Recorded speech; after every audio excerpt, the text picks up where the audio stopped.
नमस्कार साथियों, स्वागत है आप सभी का अंकित इंस्पायर्स इंडिया पर। मैं हूं अंकित अवस्थी, आप हैं मेरे साथ में ट्रंप समाचार के साथ। ट्रंप समाचार मैं क्यों कह रहा हूं? क्योंकि ट्रंप इन दिनों दुनिया में कुछ भी कराते हैं उसके होने से पहले लोगों को बता देते हैं। जिस तरह से भारत पाकिस्तान के बीच सीज फायर होने की सूचना उन्हें फोन पर लगी थी, लेकिन उन्होंने दुनिया को बताया कि देखो मैंने सीज फायर कराया। ऐसे ही अब दुनिया को एक बार फिर से ट्रंप का ब्रेकिंग न्यूज इंपैक्ट, क्योंकि असल में यह आदमी कभी पत्रकार रहा है जैसा मैं आपको बता रखा हूं, और इन्हें ब्रेकिंग न्यूज करने की बहुत तगड़ी आदत रही होगी। इस वजह से ट्रंप ने फिर एक बार दुनिया को बताया है कि सुनो, मेरी अभी बात हुई है पुतिन से और पुतिन ने कहा है हम बदला लेंगे साहब। तो मतलब ट्रंप ने फिर एक बार अपनी तत्परता दिखाते हुए भारत के तमाम प्रकार के नेशनल मीडिया को पीछे, और भारत ही नहीं दुनिया के तमाम प्रकार की नेशनल मीडिया को किनारे लगाते हुए कहा है कि सुनो दुनिया वालों, पुतिन हमला करेंगे। वाह ट्रंप वाह! अब इसका क्रेडिट कैसे लोगे आप? कारण क्योंकि अभी जिस तरह भारत के केस में आप 12 बार बता चुके हो कि मैं भारत और पाकिस्तान का सीज फायर कराया हूं, ऐसे ही दुनिया को क्या बताओगे कि हम बदला दिलवा दिए हैं, इस आदमी का हाल खराब करवा दिए हैं। क्यों ये सवाल बड़ा है? ये सवाल इसलिए बड़ा है क्योंकि ये कौन बताता है भाई? जैसे भारत पाकिस्तान का जब सीज फायर हुआ तो भारत ने एक बड़ा लोकतंत्र होने के नाते दुनिया के कई देशों को इन्फॉर्म किया कि देखो भाई पहले ये घटना हुई, हमने ये घटना करी, ये हुआ और अब हम ये करने जा रहे हैं। इस तरह की बातें चल रही हैं। हम मध्यस्थ नहीं बना रहे थे, लेकिन हम इन्फॉर्म कर रहे थे। इंफॉर्मेशन के दौर में ट्रंप को, जैसे जैसे मैं एक यूट्यूबर हूं तो मेरे लिए सब्सक्राइबर बढ़े ये मेरी खुशी होती है, ऐसे ये तो पूरा पूरा सोशल मीडिया हैंडल चलाते हैं ट्रुथ नाम से। राष्ट्रपति भले ही हैं लेकिन बिजनेसमैन पैरेलल हैं। अब इनको लगता है कि पूरा पूरा सोशल मीडिया जो ट्रुथ है वो इनकी इंफॉर्मेशन से उठे और लोग जानने के लिए चल पड़े कि अरे ट्रंप ने क्या कहा है। बिल्कुल वैसा ही हो रहा है। इन्होंने, बताइए कोई ऐसा करता है भला? कोई ऐसे किसी को बताता है कि भैया सुनो? बोले हाँ आ रहा है वो। आपको कैसे पता? अरे मैं अमेरिकी राष्ट्रपति हूं, मुझे पता है, लेकिन मैं दुनिया को ट्रुथ के माध्यम से बताऊंगा। दुनिया वालों ट्रुथ पे आओ, जानना है तो कि क्या होने वाला है। अब ये बेचारे के हालात समझ लीजिए कि क्या हाल हो रहे हैं। मतलब ये तो खुन्नस ही इस बात का खारा होगा कि फिर काय की दोस्ती किए थे हम आपसे, हैं? आपसे मित्रता किए थे कि आप हमको पिटवाएंगे नहीं, और ले जाके हमें ऐसे पिटवाएंगे कि मतलब दुनिया को बताएंगे कि सुनो आज ये पिटने वाले हैं। ये तो घनघोर बेइज्जती है सर हमारी। हेडलाइन बनती है Putin will seek revenge for Ukraine drone attack, warn Trump after poll. एक तो भाई साहब ये बात माननी पड़ेगी इस आदमी की ना, इसे कतई फर्क नहीं पड़ता है। अगर ट्रंप को मीडिया का क्रेज है, जितना जबरदस्त ट्रंप मीडिया में अपनी इमेज बनाते हैं, रही सही इमेज पुतिन खींच के ले जाते हैं। मतलब ट्रंप का पूरा पीआर खाने की जो ताकत है वो अकेले पुतिन में है। ट्रंप अपने आप को दुनिया में जितना बड़ा मसीहा बनाने निकलते हैं कि अपुनिच भगवान है, अपने ही चलते पूरी दुनिया के देश चल रहे हैं। ट्रंप जितना ऊपर अपने आप को लेकर जाते हैं, ये आदमी उसी के ही माइलेज को और ऊपर तक खींच ले जाते हैं कि तुम नहीं बेटे अपन है। अब आप पूछे वो कैसे? आप पूरे घटनाक्रमों पर मतलब जोर से सोचते हुए चलेंगे ना तो आपको मालूम चलेगा। ट्रंप ने पहले पुतिन को कभी फोन किया था, भाई ने होल्ड पर डलवा दिया कि थोड़ा रुकिए अभी हम मीटिंग में हैं, आते हैं। ट्रंप पुतिन को फोन कर रहे हैं, पुतिन होल्ड पर चले जाते हैं कि आते हैं।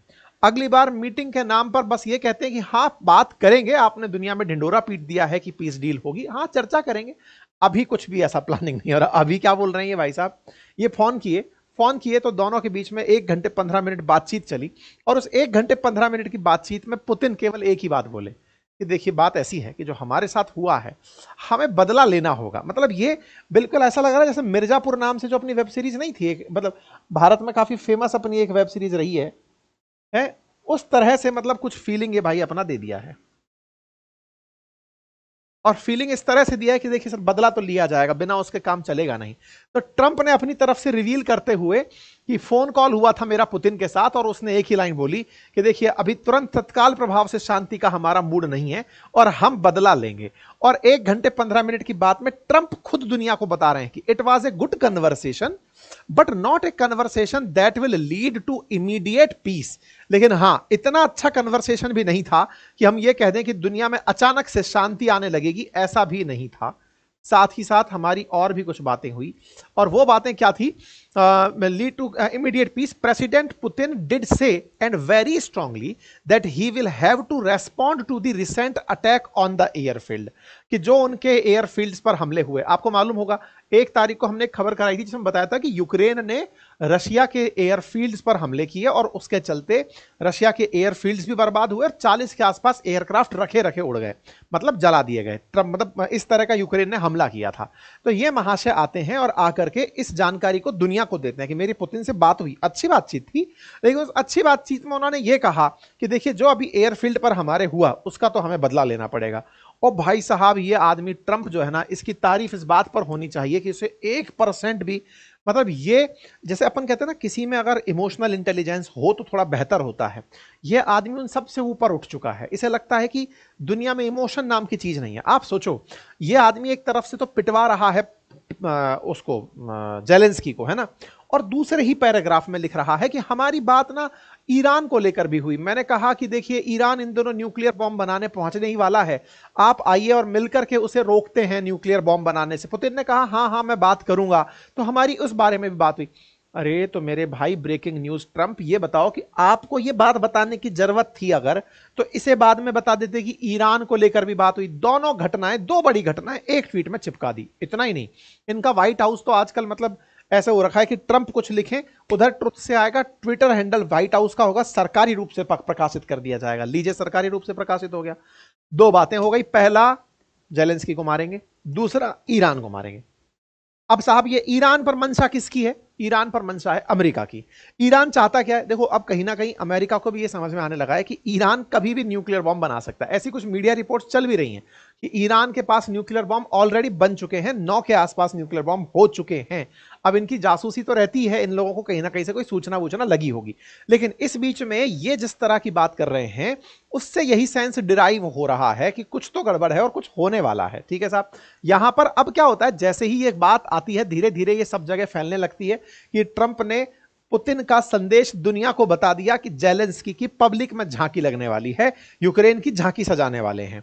ये बात जब इसने पब्लिकली बताई तो इसे इनकी पीआर एजेंसी ने बताई होगी कि सर कम से कम यही ध्यान रख लिया करो कि ऐसे सब बात नहीं बताने की होती है, थोड़ा तो रख लिया करो। इनको बताया गया होगा, जब बताया गया तो इन महाशय ने अपना ये जो ट्वीट था या संदेश था, जो मैसेज था, वो डिलीट कर दिया। अब मैसेज डिलीट कर दिया ट्रुथ पर से, तो ये अपने आप में खबर बन गई कि ट्रंप ने भाई ट्वीट डिलीट कर दिया, ट्रंप ने ट्वीट डिलीट कर दिया, ब्रेकिंग न्यूज बन गई, ट्रंप ने डिलीट कर दिया, ट्रंप ने डिलीट कर दिया। फिर ट्रंप को लगा अरे यार ये तो डिलीट करके और ज्यादा बेइज्जती हो गई, फिर से इन्होंने दोबारा से इस ट्वीट को निकाल कर डाला क्योंकि लोग इस बात को खींचने लगे। इन्होंने फिर से अपना वो ट्वीट निकाल करके डाल दिया, तो लोगों ने कहा अच्छा अच्छा अच्छा गलती से डिलीट हो गया होगा। जैसे आजकल दुर्घटना होने के बाद लोग कहते हैं ना एआई था एआई था एआई था, ऐसे बोले गलती से हो गया होगा, ऐसा करके ट्रंप फिर से आ गए। लेकिन इस सारी मजाक में जिसकी झांकी सजी वो ये आदमी है। कारण क्या है कि इस व्यक्ति ने अभी थोड़े दिन पहले स्पाइडर वेब नाम से जो रूस के अंदर घुस करके ये जो कारनामा किया था, 4 एयरबेस 40 एयरक्राफ्ट तबाह करने का, और उसका क्रेडिट बकायदा इस बात की तरीके से कि हमने रूस के अंदर 4000 किलोमीटर तक जाकर हमला किया, 117 ड्रोन भेजे, ऐसे फाइटर जेट्स उनके रखे रखे उड़ा दिए, ऐसे मधुमक्खी के छत्ते की तरह से निकल कर आए, ट्रकों को भी नहीं पता था कि हमारे अंदर इस तरह से ड्रोन्स रखे हुए हैं। ये ड्रोन्स निकले और जाकर एयरफील्ड्स पर जाकर धमाका किए, फाइटर जेट्स को मार गिराए। ये फाइटर जेट्स की तस्वीरें भी आई, ये जो बॉम्बर्स थे कि देखो ड्रोन्स ने किस तरह से बर्बाद किया है एयरक्राफ्ट्स को, ये तस्वीरें भी निकल करके आई कि पूरी तरह से नेस्तनाबूद कर दिया। और ये जिस तरह का अभी क्रेडिट लेकर जी रहा था उसको ज्यादा दिन तक जीने नहीं देगा रूस। ये अब public announcement via Trump breaking effect से कर दिया गया है।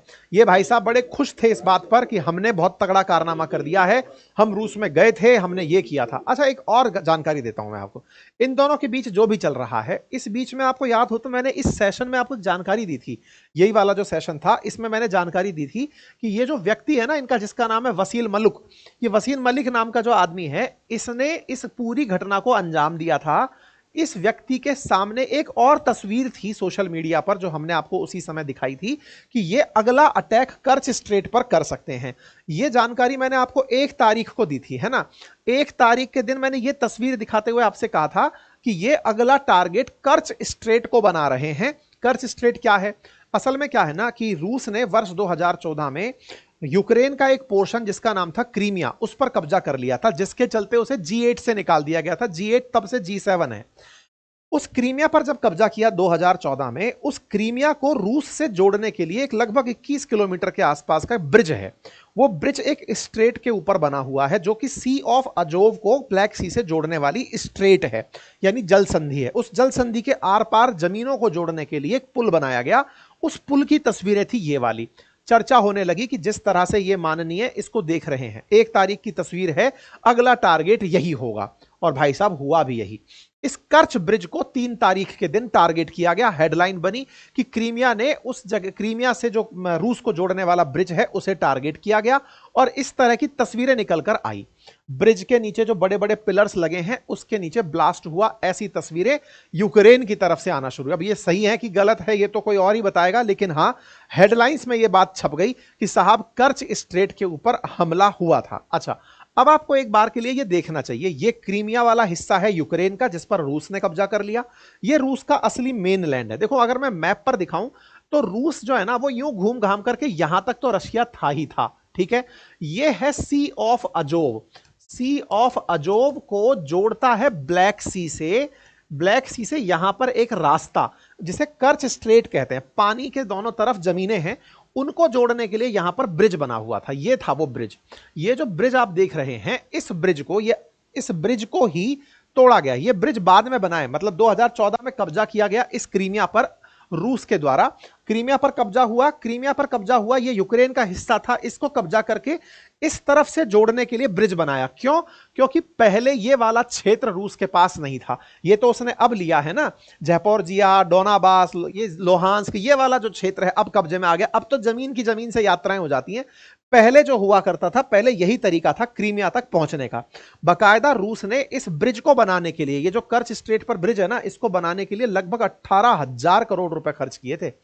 यहां पर ना केवल सड़क मार्ग है, बल्कि ट्रेन का रास्ता भी है, और पानी के जहाज इसके नीचे से निकल सकते हैं। इस तरह से इस ब्रिज को बनाया हुआ है।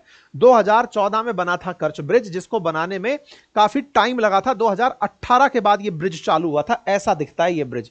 और इस ब्रिज को यूक्रेन अपने लिए एक तरह का श्राप मानता है। श्राप ही कहिए, क्यों? क्योंकि यूक्रेन से क्रीमिया छीना, क्रीमिया को छीन करके उसको रूस से कनेक्ट किया। यह सारा काम इस ब्रिज की वजह से हुआ। तो मतलब इस ब्रिज को यह मानता है यूक्रेन कि अगर हम इसको उड़ा दें तो फिर रूस का क्रीमिया पर कब्जा खत्म हो जाएगा। लेकिन वास्तविकता ऐसी है नहीं। इसको बनाने में भी काफी सारा मेहनत लगा है। इसकी सुरक्षा भी प्रॉपर तरीके से रशिया करता ही है। यूक्रेन वाले समय समय पर इस पर हमला करते रहते हैं। जब ये पहली बार बना था ना, तब खुद पुतिन ट्रक चला करके अपने ट्रक के काफिले के साथ यहां पहुंचे थे। ये उस समय की न्यूज है 2018 की। जब ये ब्रिज बना तो पुतिन खुद इनॉग्रेट करने पहुंचे थे। पहले क्षेत्र पर कब्जा हुआ, फिर ब्रिज बना, और उस ब्रिज पर बकायदा ट्रकों का काफिला लेकर पुतिन ट्रक चलाते हुए पहुंचे थे यहां पर, ठीक है। पहले भी यूक्रेन इस जगह को कब्जा कर, मतलब हमला कर चुका है। एक बार अक्टूबर में किया, फिर जुलाई में किया। अक्टूबर और जुलाई में इस तरह से हमले हुए थे, अक्टूबर और जुलाई में इस ब्रिज के ऊपर। और अब 3 जून 2025 को इस ब्रिज पर फिर से हमला हुआ।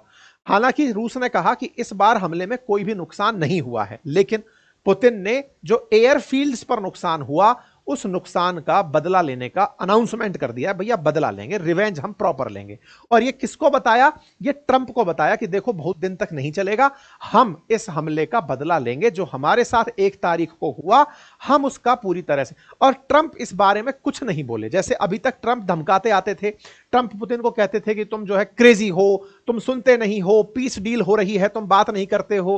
अब ऐसा लग रहा है ट्रंप ने जेलेंस्की को साथ लेकर बेचारे को और फंसा दिया, जनता को और बता दिया, भाई तुम अगर बड़े देश के राष्ट्रपति हो तो तुम्हें रोकना चाहिए था पुतिन को कि नहीं, तुम हमला नहीं करोगे, अदरवाइज तुम्हें नुकसान हो सकता है, ये हो सकता है। कोई बात नहीं।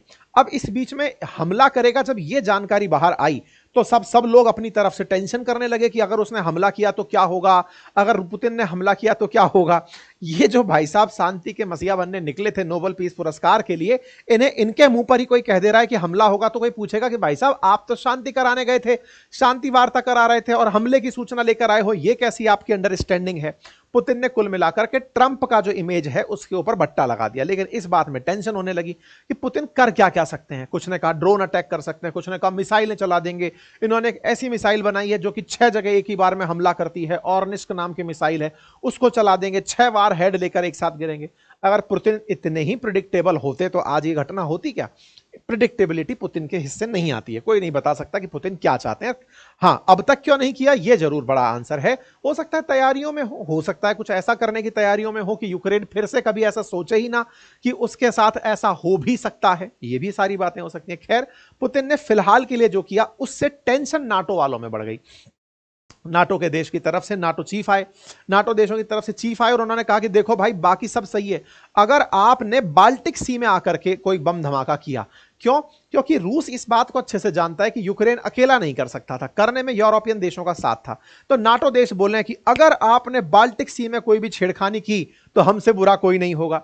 अब देखिए क्या होगा क्या नहीं होगा ये तो समय बताएगा, लेकिन अब तक तो रूस को कोई रोक नहीं पाया है। रूस बकायदा दुनिया वालों को यह जरूर बता रहा है कि यूक्रेन तक जो आप हथियार पहुंचाते हो ये रास्ते में ही चोरी हो जाते हैं, ये आदमी बेच के खा जाता है। तमाम प्रकार से इनके खिलाफ प्रॉपर प्रोपेगेंडा रूस भी चला रहा है। रही बात इन दोनों के बीच में शांति वार्ता की, ईरान और अमेरिका के बीच में, ईरान तो तैयार है लेकिन परमाणु कार्यक्रम तो भाई अल्टीमेटली इसका चल ही रहा है। ऐसे में ट्रंप अगर ट्रंप की प्रेजेंस में ईरान परमाणु बम बना ले गया तो भाई साहब ये भी नेक्स्ट लेवल इन भाई साहब की बेइज्जती होगी, यानी शांति तो अब दूर दूर तक नहीं आती दिख रही। बाकी आप लोग इस विषय पर क्या सोचते हैं, अपनी राय कमेंट बॉक्स में बताएं। अच्छा, ये जरूर बताएं कमेंट बॉक्स में आपका क्या थॉट प्रोसेस है कि क्या कर सकते हैं पुतिन। अगर आज आपने सही राय दी, यानी कमेंट बॉक्स के अंदर अगर किसी की सलाह सही हुई, तो जिस दिन यह घटना होगी, अब तो प्रिडिक्टेबल गेम पर चल रहा है, उस दिन हम आपका नाम इसी कमेंट बॉक्स में से निकालकर जरूर दिखाएंगे कि हमारे कमेंट बॉक्स में इन भाई साहब ने ये वाली बात कही थी कि ऐसा हो सकता है ऑन योर प्रिडिक्टेबल ग्राउंड्स। जैसे कुछ कयास अगर मैं अपनी तरफ से आप लोगों को दूं, तो जो कुछ अनप्रिडिक्टेबल है, तो क्या परमाणु हमला कर सकते हैं, ये मेरी तरफ से तो ना है कि नहीं कर सकते। इसके अलावा क्या इनकी रेल लाइन को नुकसान पहुंचा सकते हैं, क्योंकि यूक्रेन से पोलैंड वो रेल लाइन के माध्यम से जाते हैं जेलेंस्की, इसका संभावना लगती है कि ऐसा हो सकता है। तीसरा, कीव पर बहुत सारे हमले हो सकते हैं, अभी बॉर्डर एरियाज में होते हैं, राजधानी को बचा के रखा जाता है, उन पर हमले हो सकते हैं। और रूस अचानक और अंदर तक एंट्री कर सकता है, या फिर ऐसा भी संभव है कि इसके बहाने वो किसी और देश को भी टारगेट बना सकता है। आपको क्या लगता है, अपनी राय कमेंट बॉक्स में जरूर दीजिएगा। जैसा भी होगा हम आपकी बात को फिर औरों के साथ जरूर साझा करेंगे। थैंक यू सो मच, अपना ख्याल रखें। बाकी हमारे एप्लीकेशंस अपनी पाठशाला और बातें बाजार की पर विजिट करते रहें। बहुत ही अल्टीमेट कंटेंट बातें अपनी पाठशाला पर भी है, बातें बाजार की पर भी है, आप जाकर उन्हें चेक कर सकते हैं। Thank you so much.